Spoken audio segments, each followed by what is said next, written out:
जय हिंद साथियों। SB curious में आप सभी का स्वागत है। आइए बात करते हैं अभी नया रिलीज हुआ ट्रेलर केजीएफ पार्ट 2 के बारे में। ये जो केजीएफ पार्ट 2 फिल्म है, इसका फुल फॉर्म है केजीएफ का कोलार गोल्ड फील्ड।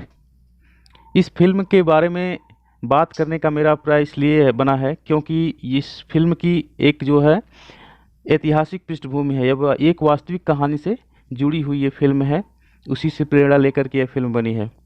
ये तमिल, तेलुगु, कन्नड़ में बनी थी पूर्व में। इसका पार्ट 1 2018 में आया था। फिलहाल इस समय इसका पार्ट 2 का ट्रेलर चल रहा है जो 14 अप्रैल को रिलीज होने वाली है।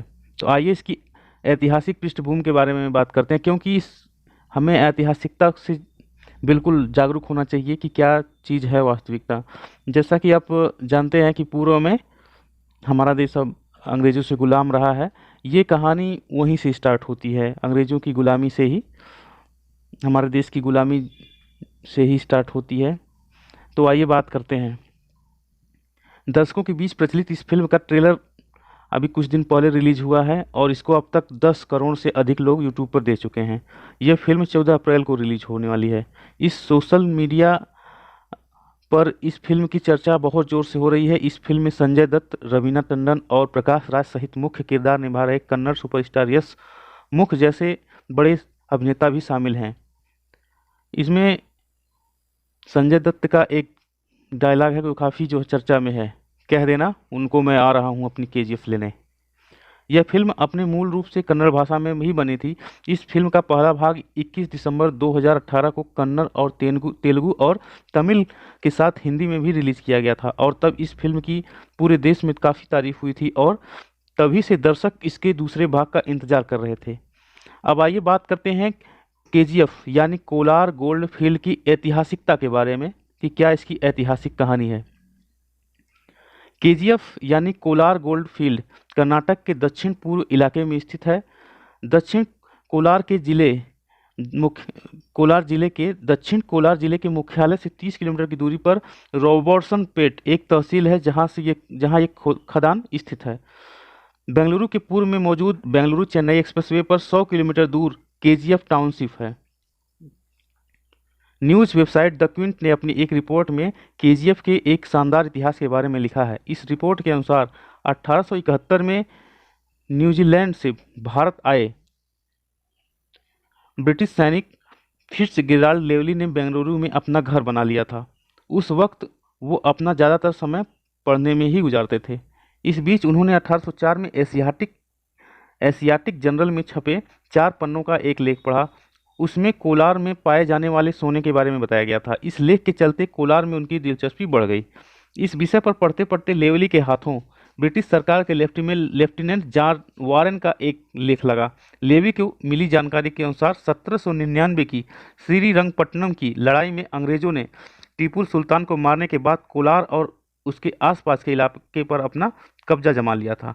उसके कुछ समय बाद अंग्रेजों ने यह जमीन मैसूर राज्य को दे दी, पर कोलार की जमीन सर्वे के लिए उन्होंने अपने पास ही रखी। सोने की तलाश इस खदान क्षेत्र में सोने की तलाश की बात अगर करें तो चोल साम्राज्य में लोग जमीन को हाथ से खोदकर ही सोना निकालते थे। उसके बाद वारेन ने सोने के बारे में उन्हें जानकारी देने वालों को इनाम देने की घोषणा की। इस घोषणा के कुछ दिन बाद एक बैलगाड़ी में कुछ लोग वारेन के पास आए। उस बैलगाड़ी में कोलार इलाके की मिट्टी लदी हुई थी। गांव वालों ने वारेन के सामने मिट्टी धोकर हटाई तो उसमें सोने के अंश पाए गए।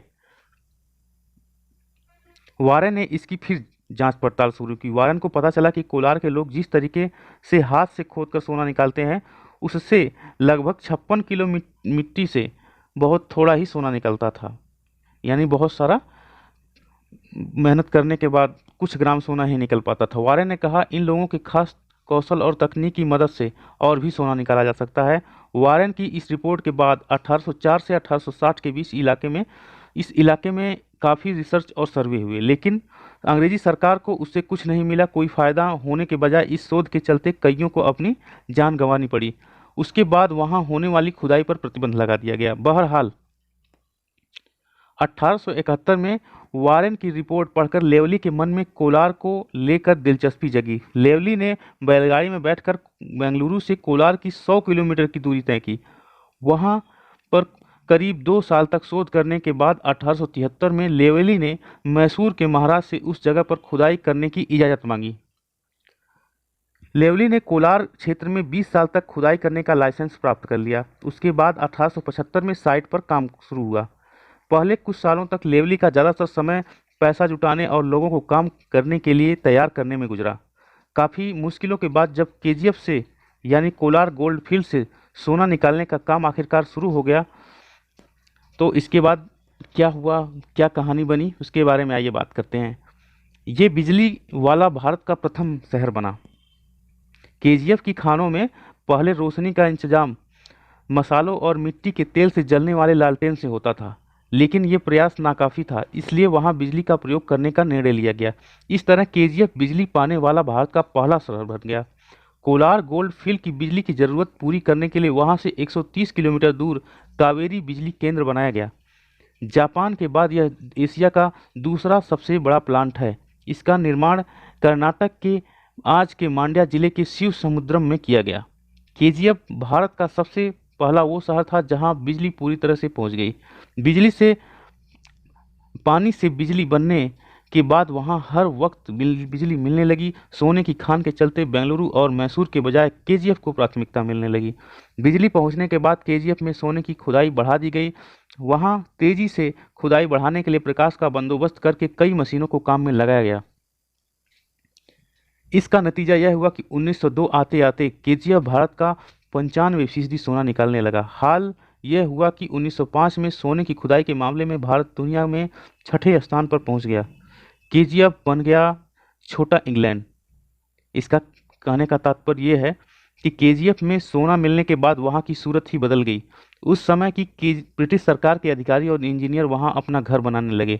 लोगों को वहाँ का माहौल बहुत पसंद आने लगा, क्योंकि वहाँ की जगह बहुत ठंडी थी। वहाँ जिस तरह से ब्रिटिश अंदाज में घरों का निर्माण हुआ था, उससे लगता था कि वो मानो इंग्लैंड ही है। डेक्कन हेराल्ड के अनुसार इसी के चलते केजीएफ को छोटा इंग्लैंड कहा जाता था। केजीएफ की पानी की ज़रूरत पूरा करने के लिए ब्रिटेन की सरकार ने पास में ही एक तालाब का निर्माण किया। वहाँ से केजीएफ तक पानी के पाइपलाइन का इंतजाम किया गया। आगे चलकर वही तालाब वहाँ के आकर्षण का मुख्य केंद्र बन गया। ब्रिटिश अधिकारी और वहाँ के स्थानीय नागरिक वहाँ पर्यटन के लिए जाने लगे। दूसरी तरफ सोने की खदान के चलते आसपास के राज्यों से वहाँ मजदूरों की संख्या दिन प्रतिदिन बढ़ने लगी।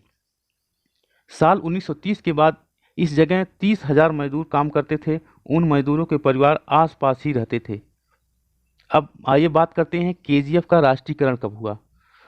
देश को जब आज़ादी मिली तो भारत सरकार ने इस जगह को अपने कब्जे में ले लिया। उसके करीब एक दशक यानी 1956 में इस खान का राष्ट्रीयकरण कर दिया गया।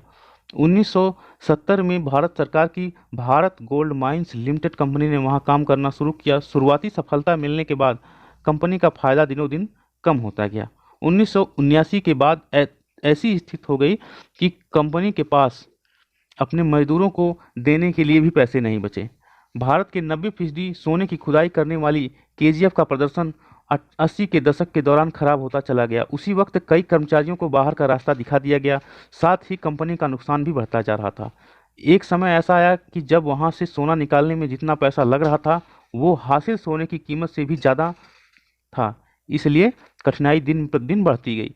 इसके चलते 2001 में Bharat gold mines limited company ने वहां सोने की खुदाई बंद करने का निर्णय लिया। उसके बाद वो जगह एक खंडहर में तब्दील हो गई। अब आइए बात करते हैं कि जो ये तत्कालीन वर्तमान सरकार है, इन्होंने क्या निर्णय लिया है केजीएफ के बारे में, यानी कोलार गोल्ड फील्ड के बारे में क्या निर्णय लिया है। केजीएफ में खनन 121 सालों से भी अधिक समय तक चला। साल 2001 तक वहां खुदाई होती रही। एक रिपोर्ट्स के अनुसार उन 121 सालों में वहां की खदान से 900 टन से भी अधिक सोना निकाला गया। खनन बंद होने के बाद 15 सालों तक केजीएफ में सब कुछ ठप पड़ा रहा। हालांकि केंद्र की नरेंद्र मोदी सरकार ने 2016 में उस जगह फिर से काम करना शुरू करने का संकेत दिया। कहा जाता है कि केजीएफ की खानों में अभी भी काफ़ी सोना पड़ा है। केंद्र सरकार ने 2016 में केजीएफ को फिर से जिंदा करने के लिए नीलामी की प्रक्रिया शुरू करने का ऐलान किया। हालांकि अभी यह स्पष्ट नहीं हो पाया कि घोषणा के आगे क्या होने वाला है या होने जा रहा है। तो ये था हमारा आज का केजीएफ पार्ट 2 के ऐतिहासिकता के बारे में, कि उसके पीछे जैसे कोई भी फिल्म बनती है या कोई भी कहानी होती है, पटकथा होती है, तो उसके पीछे एक प्रेरणादायी कोई ना कोई जमीनी स्तर की कोई ना कोई कहानी ज़रूर होती है। उसी से प्रेरणा लिख करके ये कहानियाँ बनाई जाती हैं। तो ये था कोलार गोल्ड फील्ड के ऐतिहासिकता के बारे में। धन्यवाद दोस्तों। जय हिंद।